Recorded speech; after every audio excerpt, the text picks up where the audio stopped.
Donc là, on va voir à quoi ressemble le CG normal en D1. On va voir ce que c'est et pourquoi ça donne cet aspect-là.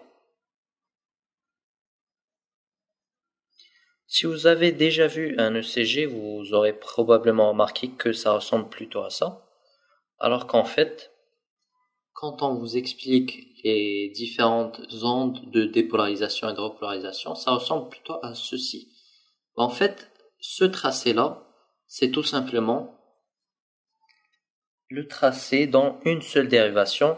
Donc ça ressemble plutôt à D1. Donc remarquez la dépolarisation auriculaire, la dépolarisation ventriculaire et la repolarisation ventriculaire. Sur les autres dérivations, ça a un aspect différent. Avant de commencer l'explication, je rappelle que lorsque l'onde de dépolarisation s'approche de l'électrode positive, ça enregistre un tracé positif et le contraire et vice versa. Par contre, pour la repolarisation, il y a un tracé positif lorsque l'onde de repolarisation s'éloigne de l'électrode positive, donc c'est le contraire à la dépolarisation, bien sûr. Donc là, on va essayer de décortiquer un petit peu ce tracé d'électrocardiogramme en D1, c'est-à-dire la première dérivation qui se trouve entre donc les deux mains. Et à partir de D1, vous pourrez déduire ce qui se passe un petit peu lors des autres dérivations. Donc là, on va voir un petit peu comment le trajet électrique au niveau du cœur donne le tracé qu'on connaît. Donc déjà, comment ça commence? Ça commence par la dépolarisation de l'auricule. Donc déjà, je mets la dérivation D1, qui est un petit peu comme ça. Et là, on a la dépolarisation de l'auricule qui se fait grossièrement comme ceci. Donc vous voyez que ça se fait vers D1. Et donc, comme on a vu au début, une dépolarisation qui se fait vers l'électrode positive, qui est ici, ça va nous obtenir un tracé qui est positif. Là, j'ajoute une précision, c'est que la première moitié de l'onde P, c'est pour l'oreillette droite, et la deuxième moitié, vu que l'oreillette gauche reçoit la dépolarisation plus tard que l'oreillette droite, c'est cette deuxième moitié de l'onde P. Ok, donc après ça, une fois qu'il y a eu la dépolarisation auriculaire, qu'est-ce qui va se passer? Ça va passer à travers le faisceau de His.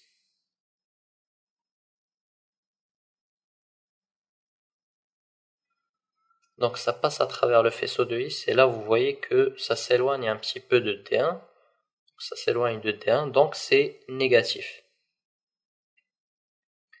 Ensuite, ce qui va se passer, c'est qu'il y aura la dépolarisation des deux ventricules.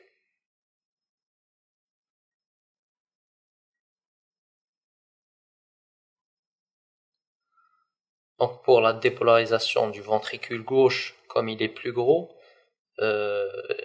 donc elle est plus grande que celle du ventricule droit, et donc c'est celle qui va être le plus visible au niveau de l'ECG. Et remarquez qu'elle s'approche de l'électrode positive, et donc il y a une onde positive qui est enregistrée. Maintenant, lors de la repolarisation,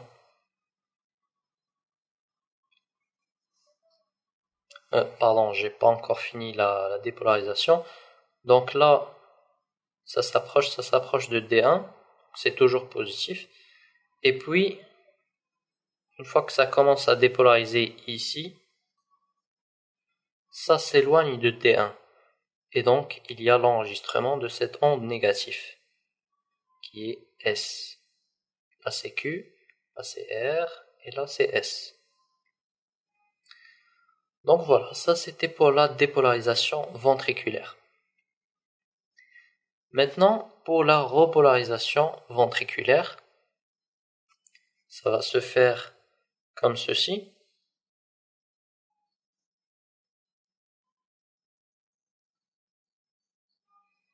Et remarquez comme ça va vers D1. Or, c'est une onde de repolarisation. Et donc comme ça s'approche de D1, normalement, ça enregistrerait une onde négative. Mais comme c'est juste une partie du ventricule gauche, et que la repolarisation, c'est principalement de cette grosse partie, et qui se fait en s'éloignant de D1, donc il y aura une onde positive D de repolarisation du ventricule. Donc là, j'en profite pour ajouter une astuce pour se rappeler donc de Q, de R et de S. Q, c'est la première négativité. Donc là, remarquez que c'est isoélectrique, c'est-à-dire que c'est ni positif ni négatif. Donc là, je mets un petit 0.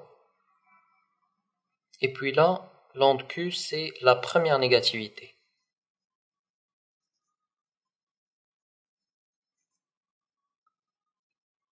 L'onde R, c'est la première positivité. Remarquez que ça monte au-dessus du 0.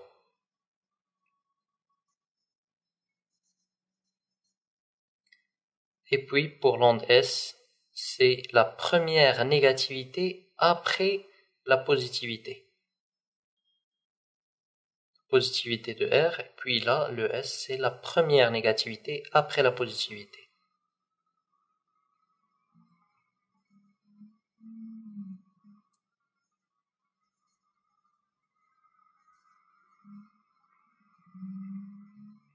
Donc là, pour s'en rappeler, imaginez un chapeau qui est plutôt pointu comme ceci, et dans les... Donc ça, ce sont ces côtés. Donc il y a le chapeau qui est comme ceci. Voilà. Donc ces côtés, ils sont repliés vers le haut. Donc ça donne ça. Donc, et on sait comme quoi ça s'appelle Q, R, S. Et donc cette première négativité, c'est le Q. La première positivité, c'est le R. Et la première négativité après la positivité, c'est le S. Donc, QRS, c'est un chapeau dont les bords sont repliés. Donc là, j'en profite pour ajouter donc certaines anomalies de cette ECG. Et c'est d'ailleurs pour ça qu'on étudie la forme de ces différentes ondes. Donc pour les anomalies de l'onde P, on peut avoir une onde P qui est pointue comme ceci. Une onde P qui est pointue, ça veut dire qu'il y a une hypertrophie de l'auricule droit. Car l'auricule droit, on a dit que c'est cette première moitié, et donc elle est pointue s'il y a une hypertrophie de l'auricule droit.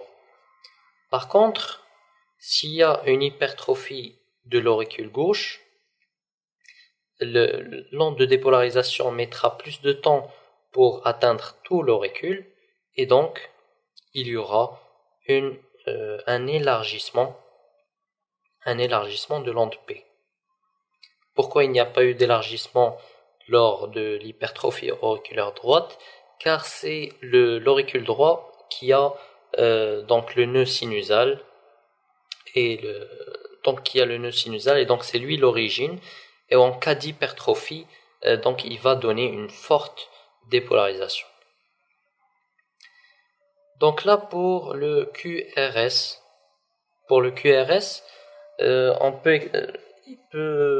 il peut être anormal en cas d'hypertrophie ventriculaire, sauf que là on va pas utiliser le D1 comme ici, on va plutôt utiliser donc les dérivations V1 et V5 voire V6, n'est-ce pas? Donc on va voir de grands QRS vraiment. Bon, je rentre pas dans les détails, mais on aura de grands QRS. Bien de grandes ondes R, en V1, alors que normalement c'est le S qui devrait être plus grand. Et ça c'est pour l'hypertrophie ventriculaire droite. Par contre, pour l'hypertrophie ventriculaire gauche, le S en V1 et la somme du S en V1 et du R en V5, V6, elle sera supérieure à 35 mm.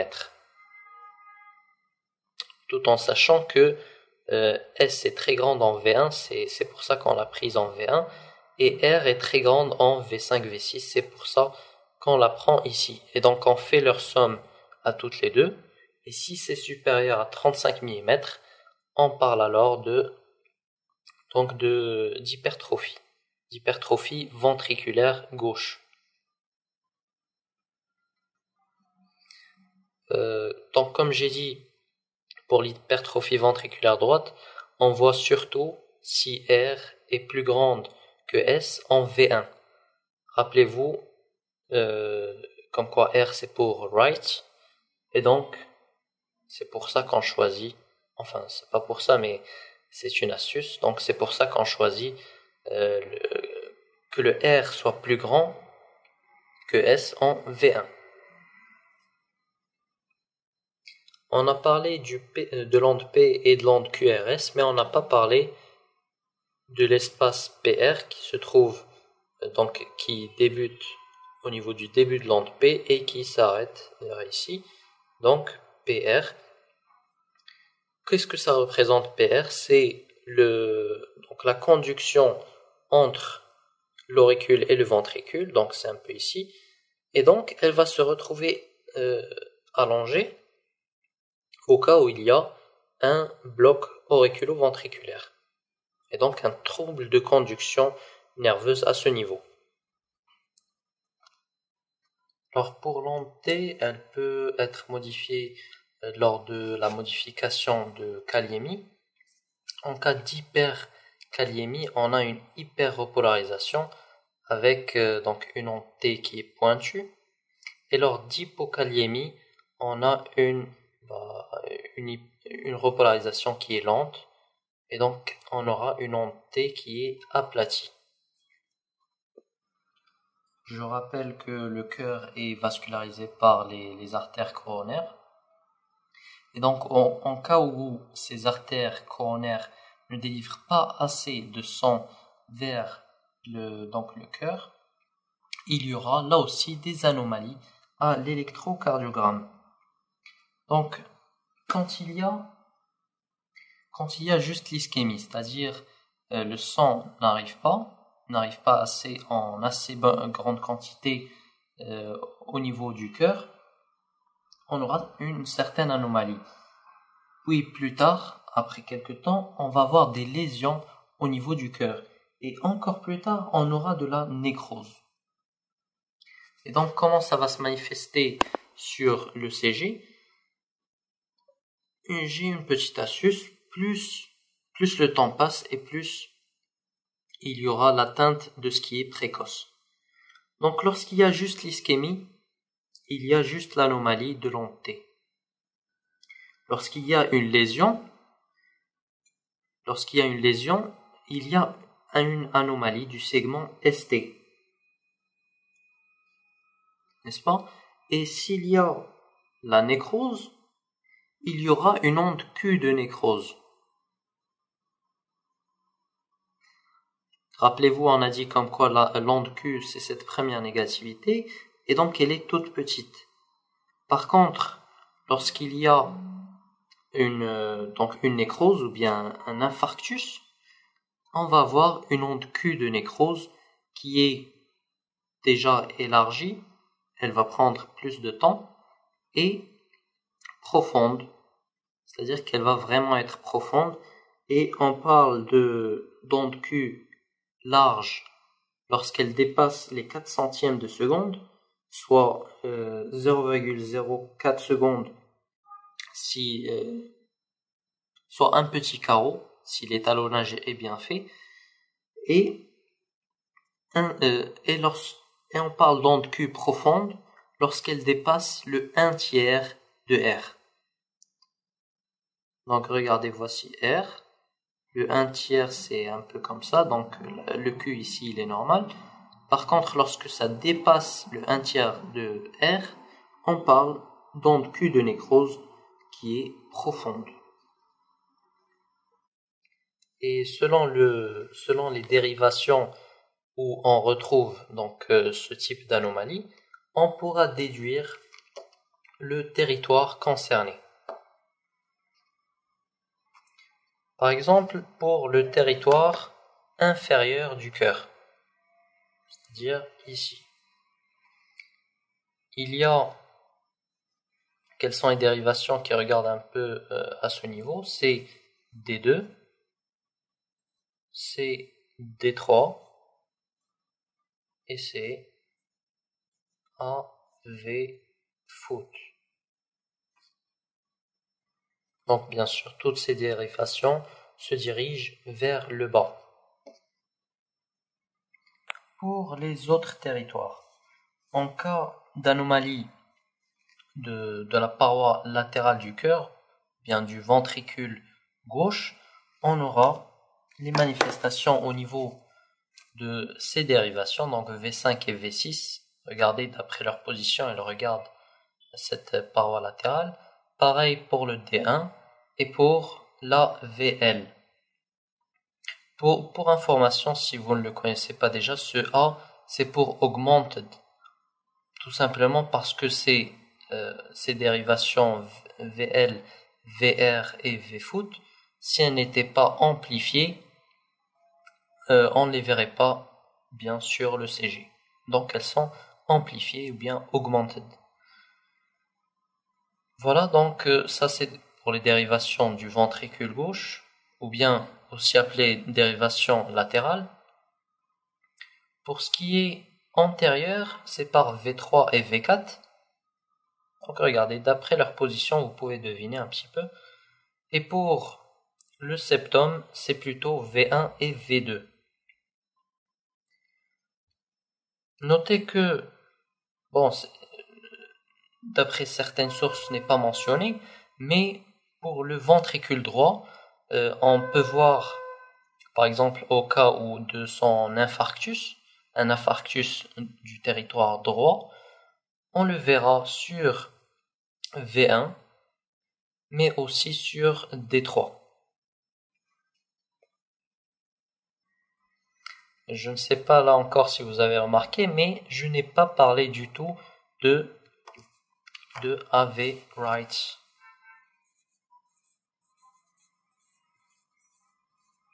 Je n'en ai pas parlé tout simplement parce que AV right n'a pas de valeur diagnostique dans l'infarctus du myocarde. Elle n'est pas changée du tout lors de l'infarctus du myocarde. Vous entendrez parler de l'axe du cœur. Donc je le rappelle, la dépolarisation se fait d'ici vers là, et d'ici vers là, puis vers comme ceci.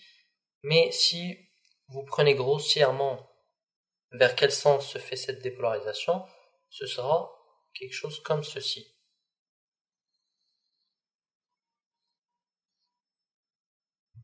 N'est-ce pas? Donc normalement, cette dépolarisation grossière s'appelle l'axe du cœur.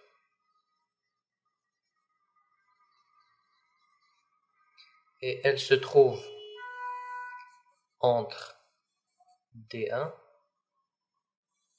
et AV foot. Donc à partir de ces deux-là, on peut déterminer l'axe du cœur. Bien sûr, chez une personne normale, l'axe du cœur doit se trouver à 45 degrés, mais il peut y avoir des anomalies de cet axe du cœur, notamment en cas d'hypertrophie de l'un des ventricules. S'il y a une hypertrophie du ventricule gauche, la dépolarisation va se faire plutôt vers ce sens, n'est-ce pas? Et donc il y aura on parle de déviation gauche de l'axe du cœur. Donc ce sera comme ça.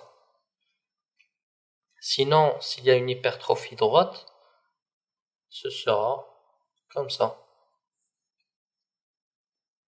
Et dans certains cas, toujours pour la déviation axiale droite, ça peut être comme ceci. Donc pour résumer, l'axe du cœur est normalement un peu gauche, donc ici. Sinon, il peut être hyper gauche, dans le cas d'une hypertrophie ventriculaire gauche. Il peut être droit, dans le cas d'une hypertrophie ventriculaire droite. Et même, il peut être hyper droit, donc à ce niveau, contrairement carrément à l'axe du cœur, normal. Maintenant, la question, c'est comment déterminer l'axe du cœur à partir de l'électrocardiogramme. Donc, si on va voir l'aspect du QRS au niveau de D1 et au niveau de AVF. S'il est plutôt positif en D1, donc s'il est comme ceci, il est plutôt positif en D1 et donc on va tracer D1 comme ceci. Par contre, le contraire, s'il est plutôt négatif en D1, alors D1 de ce patient sera comme ceci. N'est-ce pas? Donc, comme ça. Maintenant, pour AVF. AVF, là encore, on va voir l'aspect du QRS.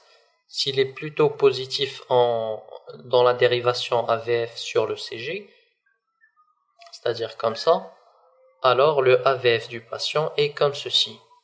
Et là encore, le contraire. Si jamais il est négatif comme ceci, alors l'AVF de ce patient est comme ça. Et puis là, pour déterminer l'axe du cœur chez un patient à partir de l'électrocardiogramme, on va tout simplement faire une sommation du vecteur en D1, c'est-à-dire celui-là ou bien celui-là, et du vecteur en AVF, donc celui-là ou celui-là. Prenons un exemple. Par exemple, le patient, il a le QRS en D1 qui est positif, et donc ce sera comme ceci, et un QRS en AVF qui est négatif, et donc qui est comme ceci.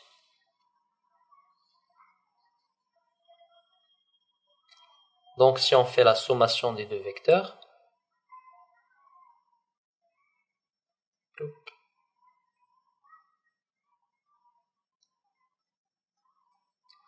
on aura un axe du cœur qui est dévié vers la gauche.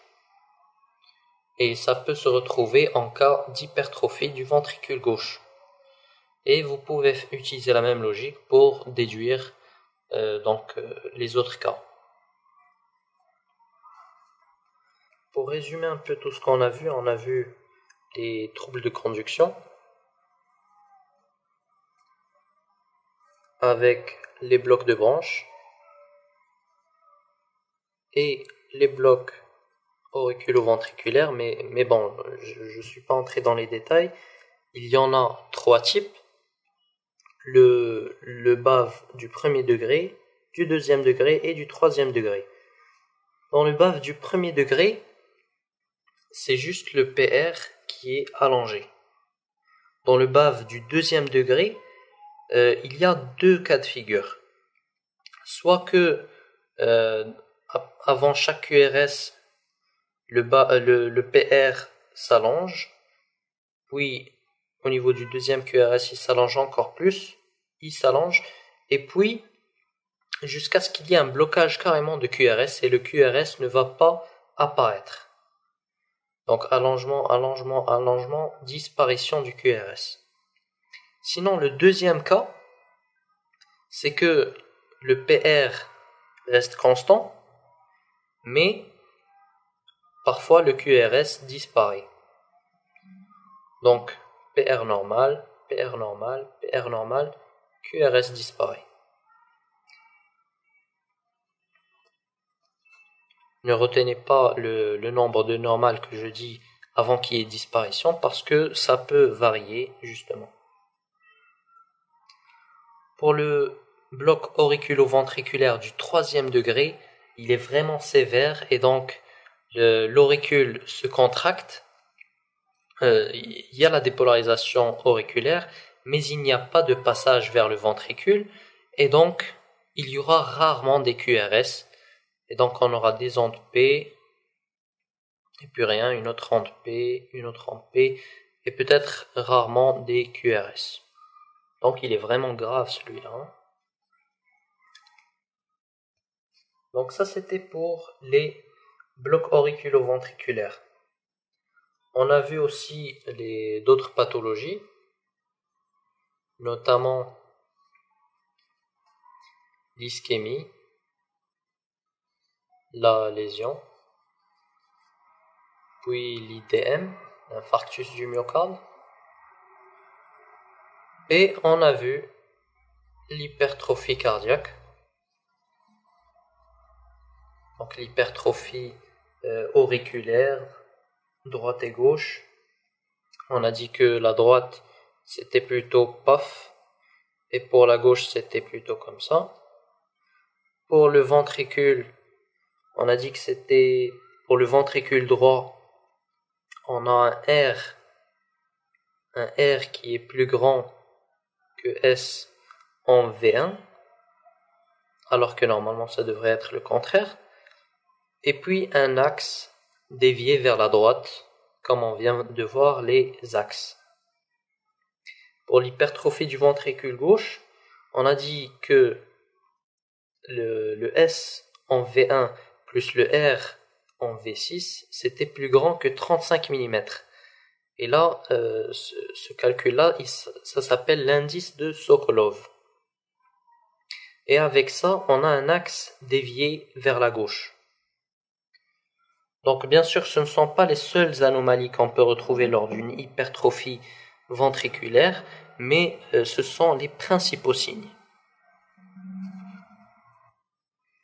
Pour ces trois types de lésions, pour ces trois types de pathologies, on a vu que plus c'était grave et plus ça allait toucher plus précocement le cœur. Pour l'ischémie, c'est l'onde T. Pour la lésion, c'est le ST. Et pour l'IDM, c'est le QRS. Et plus précisément, c'est l'onde Q qui va être profonde et élargie. Pour cet espace ST, qui est anormal en cas de lésion, vous pouvez vous demander quelles sont les anomalies qui peuvent le toucher. Eh bien, contrairement à l'espace PR, il ne va pas être allongé ou bien quelque chose comme ça.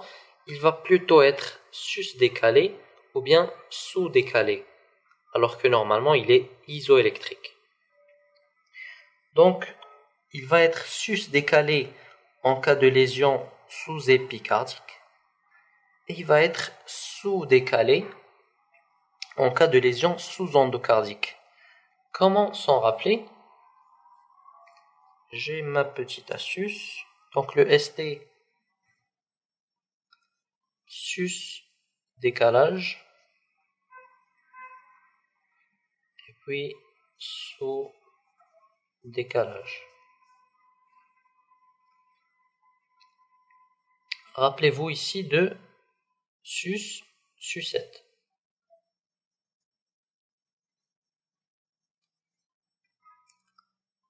Donc dans sucette, il y a le son E pour épicarde.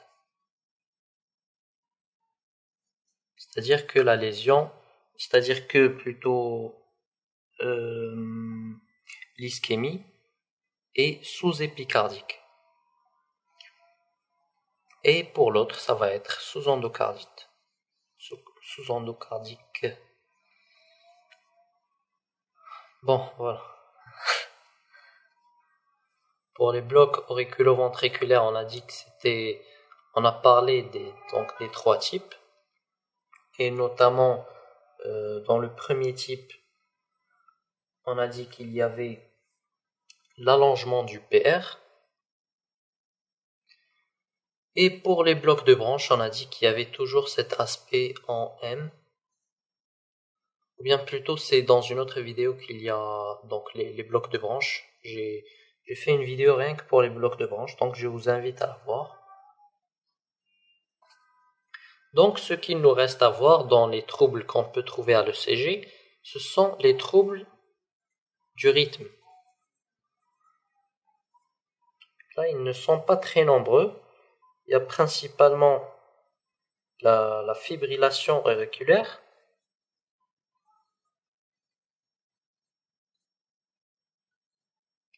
n'est-ce pas, le flotteur auriculaire, et puis la fibrillation ventriculaire.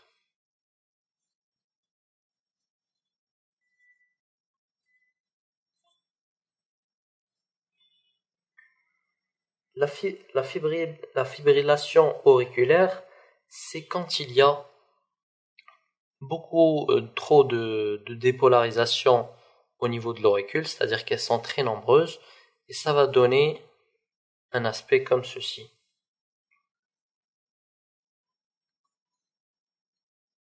Chacune de ces petites bosses représentant une dépolarisation auriculaire.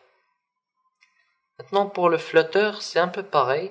Il y a beaucoup trop de dépolarisation, c'est-à-dire qu'elles sont plus nombreuses, de dépolarisation auriculaire, sauf que l'aspect, il est plus organisé, plus esthétique, disons. Mais c'est plus ou moins la même chose. Pour la fibrillation ventriculaire, donc déjà il y a trop de contractions ventriculaires, ça va donner quelque chose comme ça.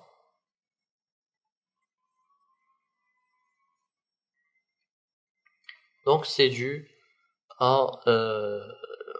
aux auricules